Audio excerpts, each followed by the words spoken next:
Hey everyone, my name's Will, and you're watching Gizmo's Quick Tips. Don't forget to check out our channel for more tech help. Alright guys, how's it going? Today we're going to talk to you about how to use the measuring app on your iPhone.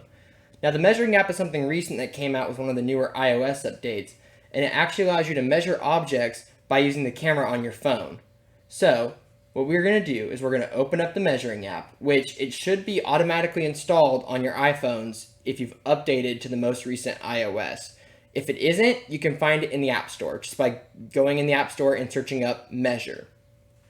So once you're in here, you'll see this little dot in the center. It'll take a minute to calibrate, and you may have to scan your area by going left and right or up and down until it gets the surface correct.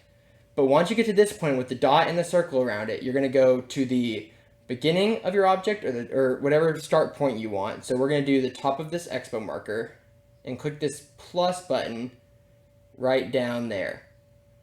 And so once you do that, we're going to go all the way across to the end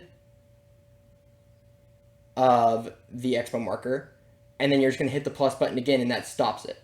And so if you can see that, oh, it seems to have gone away. Yeah. If you can see that, it says that it is 4.5 inches long, more likely 5, because see there's a little corner. If you look closely at the end dot, it ended a little early. So this is something that you can use to measure stuff off of your phone, so you don't have to bring out a ruler or a measuring tape or yardstick or whatever you need. This usually is very accurate for measuring whatever object you need.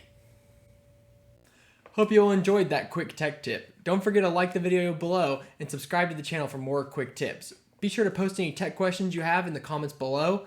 Also, check us out at www.neighborhoodnerds.com or on our Facebook and Twitter in the description. See you guys next time.